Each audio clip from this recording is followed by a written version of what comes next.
Apa itu bangunlah jiwa dan raga? Adalah suatu tema yang berkaitan dengan menjaga, memelihara kesehatan fisik dan mental. Nah, kesehatan fisik berkaitan dengan gaya hidup masyarakat. Gaya hidup masyarakat memuat kebiasaan, aktivitas, dan perilaku masyarakat. Kebiasaan masyarakat ini berkaitan dengan kegiatan yang biasa dilakukan berulang-ulang atau misalkan hobi dari masyarakat itu sendiri. Misalnya kebiasaan mengaji, kebiasaan hedonis atau belanja, kebiasaan bermain HP atau bermain game, dan lain sebagainya. Aktivitas masyarakat mulai dari bangun tidur sampai tidur kembali. Di antaranya ada mandi, makan, belajar, dan olahraga. Kemudian perilaku masyarakat. Perilaku masyarakat ini berkaitan dengan bagaimana masyarakat mematuhi nilai dan norma yang berlaku. Adapun berbagai jenis norma diantaranya norma agama, norma kesopanan, norma kesusilaan, norma adat, dan norma hukum. Kemudian kesehatan yang kedua yaitu kesehatan mental. Kesehatan mental berkaitan dengan hubungan individu dengan Tuhan yang berkaitan dengan nilai-nilai spiritual atau nilai-nilai religi. Kemudian hubungan individu dengan sesama manusia, misalnya gotong royong, dan hubungan individu dengan alam dalam memanfaatkan dan melestarikan sumber daya alam. Hubungan individu dengan Tuhan diantaranya yaitu mengaji, sholat, mendengarkan ceramah, ziarah, ataupun melakukan upacara keagamaan untuk memperingati hari-hari besar keagamaan. Kemudian, hubungan individu dengan sesama diantaranya ada gotong royong atau saling membantu, toleransi, dan saling memberi makanan atau minuman. Yang terakhir adalah hubungan individu dengan alam, misalnya dengan membuang sampah kepada tempatnya,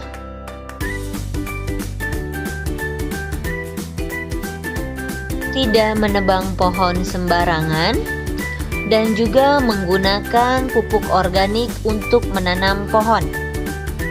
Ayo, bahagiakan diri kita dengan menjaga kesehatan fisik dan mental, serta lestarikan budaya lokal.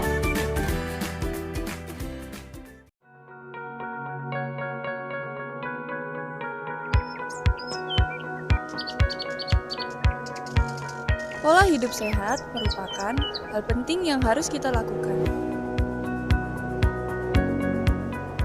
Hal itu merupakan komitmen jangka panjang untuk menjaga fungsi tubuh dan berdampak baik bagi tubuh.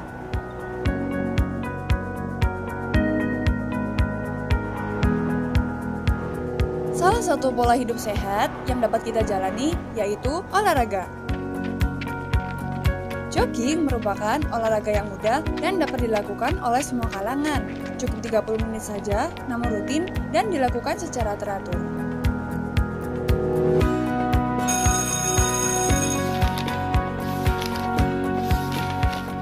Makanan juga salah satu hal yang penting untuk menjaga pola hidup sehat. Dengan memakan 4 sehat 5 sempurna akan bermanfaat bagi daya tahan tubuh kita.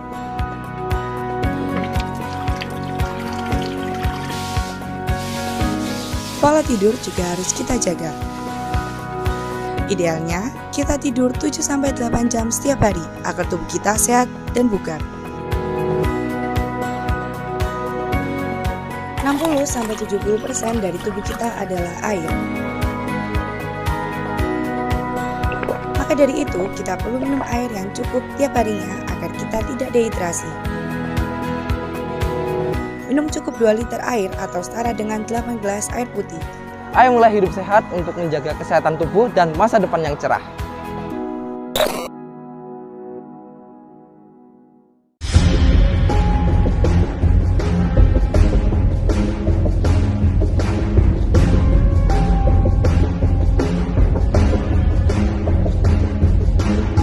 Terungkapnya 60 pasien anak gangguan ginjal yang harus menjalani cuci darah secara rutin di Rumah Sakit Cipto Mangunkusumo Jakarta pada Kamis 25 Juli 2024 menggugah keprihatinan publik.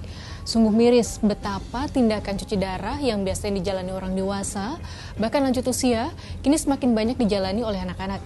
Fakta ini seperti membunyikan alarm keras ancaman kesehatan bagi anak-anak. Sebab selain disebabkan kelainan fungsi ginjal, banyak anak mengalami gangguan ginjal akibat gaya hidup buruk sejak kecil. Gaya hidup seperti apa? Dokter spesialis anak RSCM Eka Laksmi Hidayati menyebut jika penyebab gangguan ginjal pada anak di RSCM paling banyak disebabkan kelainan fungsi ginjal sejak lahir. Selain itu ada pula anak-anak dari kasus cemaran obat. Namun tidak sedikit pula di antara anak-anak yang harus cuci darah mengalami gangguan ginjal karena gaya hidup buruk, yaitu makanan dan minuman tinggi garam dan gula. Salah satu pasien anak gangguan ginjal di RSCM adalah Faris, 8 tahun. Selang kateter untuk hemodialisis sudah dipasang di dadanya selama 4 bulan terakhir.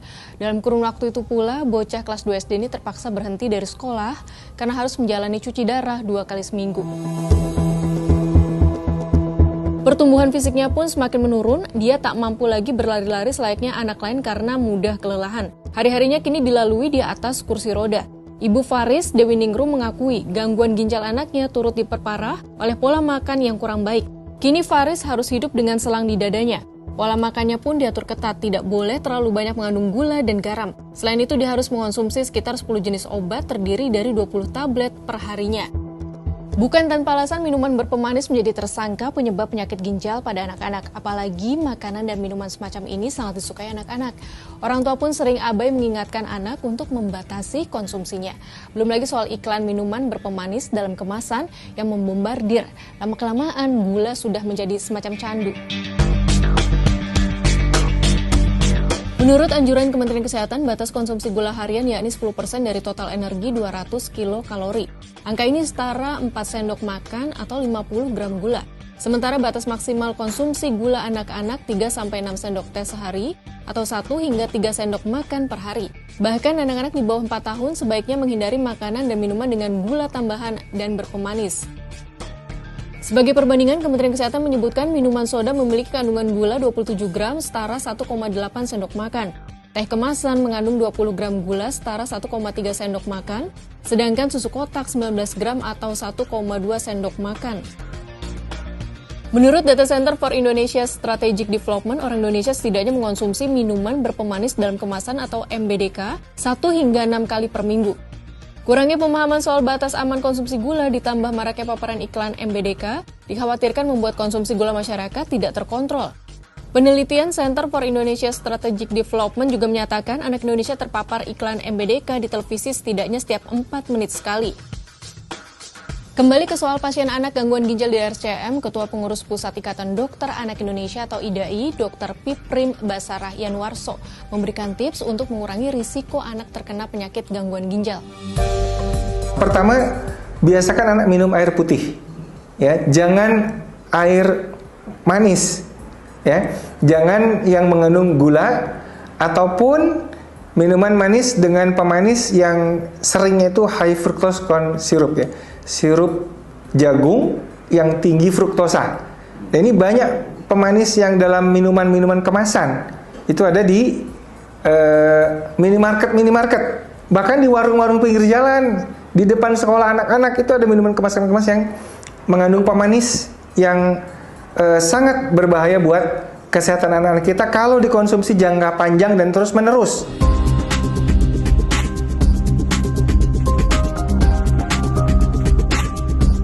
Sudah tanggung jawab kita sebagai orang tua untuk menjaga kesehatan anak-anak, termasuk mengontrol makanan dan minuman yang mereka konsumsi. Lebih baik menjawab tidak untuk jajan yang manis-manis ketimbang menanggung risiko sakit parah.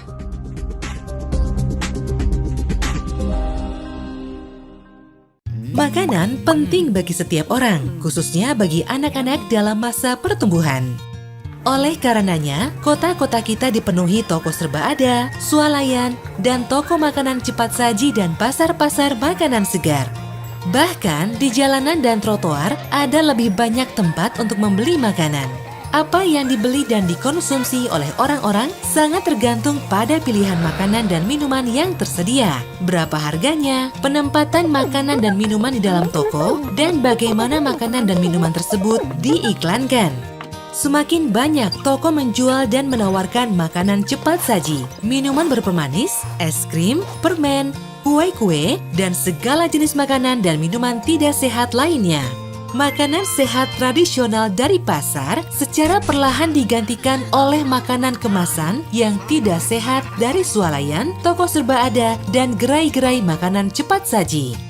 Jenis makanan cepat saji dan mudah didapatkan ini dipromosikan kepada anak-anak dan para remaja secara menyenangkan dan menarik. Namun sayangnya banyak dari makanan dan minuman yang diolah secara berlebihan ini dipenuhi gula, garam, dan lemak yang tidak sehat. Oleh karena itu, makanan dan minuman olahan yang tinggi gula, garam, dan lemak hanya boleh dikonsumsi dengan sangat sedikit dalam pola makan sehat. Kita tidak butuh kota-kota kita dipenuhi toko-toko yang menjual makanan semacam ini. Karena sesungguhnya, hal ini memiliki dampak yang besar pada kesehatan anak-anak. Di Indonesia, persentase anak-anak yang mengalami kelebihan berat badan atau obesitas telah meningkat drastis selama 20 tahun terakhir. Hal ini meningkatkan risiko mereka mengalami penyakit serius seperti diabetes dan penyakit jantung saat dewasa nanti. Anak-anak zaman ini tumbuh di dunia di mana toko-toko dan makanan yang dijual membuat mereka sakit. Bukankah ini saatnya untuk berubah? Bukankah seharusnya toko-toko di sekitar kita lebih banyak menyediakan makanan segar dan sehat secara lebih terjangkau dan lebih menarik? Tentu saja kita berpikir demikian. Anak-anak berhak mendapatkan makanan yang bergizi baik dan sehat. Penjualan retail makanan yang lebih sehat tidak hanya membantu anak-anak menjadi lebih sehat, tapi juga membuat bumi kita lebih sehat. Jadi, UNICEF bertekad untuk membuat retail di Indonesia menjadi lebih sehat dan berkelanjutan. Kami ingin memahami apa yang perlu diubah dan bagaimana cara mengubahnya. Kami ingin bekerja sama dengan para pelaku usaha retail untuk membantu mereka menjadi lebih sehat. Kami ingin membantu pemerintah memahami pentingnya retail yang sehat. Dan yang paling penting, kami ingin anak-anak tumbuh dengan memakan makanan yang baik bagi mereka dan baik bagi bumi ini.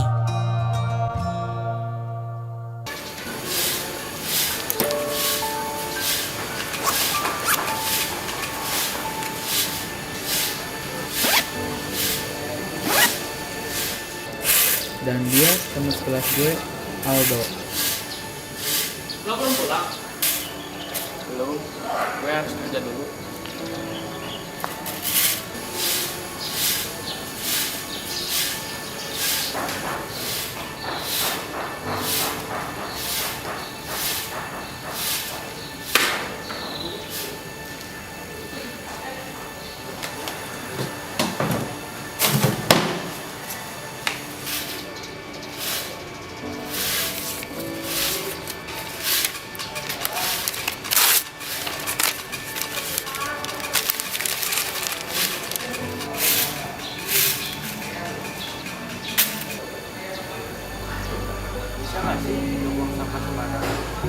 Lah, kalau gue nggak buang sampah sembarangan, lo kerjanya ngapain?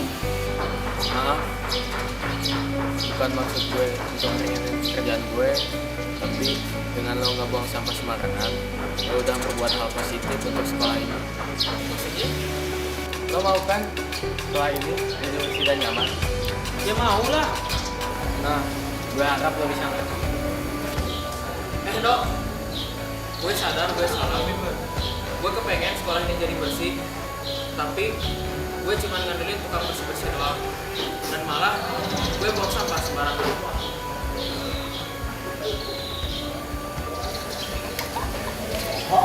Sini, gue bantu bersihin. Udah nggak apa-apa.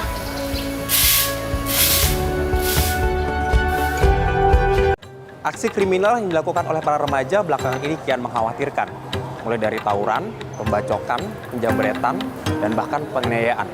Dan para pelakunya ini mulai dari remaja ekonomi bawah sampai dengan remaja ekonomi atas. Yang terakhir yang viral adalah kasus penganiayaan yang dilakukan oleh Mario Dandi Satrio, anak ex pegawai pajak. Lalu kenapa ya para remaja ini belakangan semakin brutal perilakunya. Kita dengar pendapat para warga di Warga Bicara. Mbak, berasa nggak sih belakangan ini kok banyak aksi kriminal yang pelakunya justru remaja, Mbak? Iya, berasa sih ngeliat dari berita di TV. Banyak sih, banyak. Tahu dari sosmed, tahu dari Twitter, tahu dari mana-mana sih. Dari saya ya, itu ada juga pembacokan juga antar pelajar juga. Mengkhawatirkan nggak sih, Mas? Iya, memang sangat memprihatinkan sekali ya. Yang tawuran-tawuran nggak jelas gitu. Karena kan mereka generasi penerus bangsa ya. Ya yang lanjutin, jadi ya sih worry. Sangat-sangat mengkhawatirkan, Pak. Di masa depannya dia akan melakukan yang lebih buruk lagi. Menurut Mbak, kenapa sih Mbak kok mereka nih berani ya melakukan tindakan kriminal? Kalau menurut saya mungkin dari karena kurangnya edukasi dan juga perhatian atau kurang percaya diri juga kayaknya kali ya. Mungkin banyak pengaruh buruk dari lingkungan kali, Mas. Apa ya, pergaulannya mereka kali ya? ikuti contoh-contoh yang ada di sosial media gitu. Solusinya apa nih Mbak supaya remaja-remaja ini kedepannya nih tidak lagi terjerumus dalam tindakan kriminal? Melakukan tindakan positif kali ya. Sebenarnya lebih ke peran orang tua sih. Kalau pada kita harus melakukan pendekatan seperti sekolahnya sih harus lebih tegas lagi terhadap murid-murid yang ekskul lebih. Pendidikan moral di sekolahnya kayak pendekatan orang tua pada anaknya juga. Sehingga mereka lupa untuk melakukan hal-hal negatif gitu. Makasih Mbak Mel.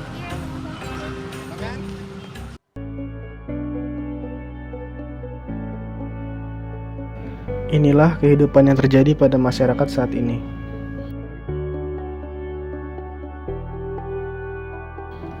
Mereka sangat bergantung pada perkembangan teknologi, yaitu dengan hadirnya sebuah gadget. Dimanapun dan kapanpun, rasanya seperti ada magnet yang tidak bisa melepaskan diri dari gadget.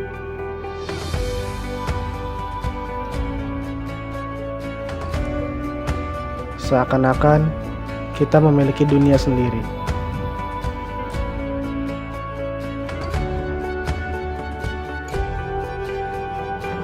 Sama seperti diriku.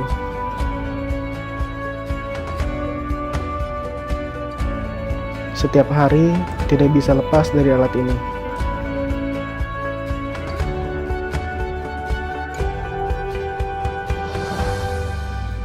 Hingga lupa dengan keadaan sekitarku.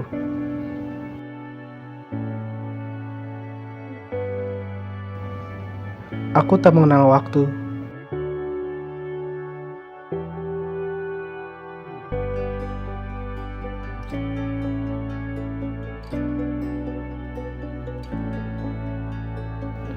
Saat ada orang sekitar yang mengajakku berdiskusi, aku pun mengabaikannya.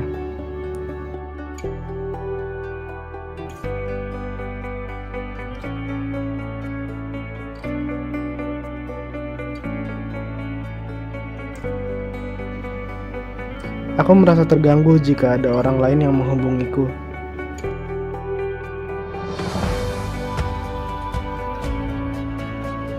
Aku pun semakin menjadi-jadi. Hingga aku diingatkan oleh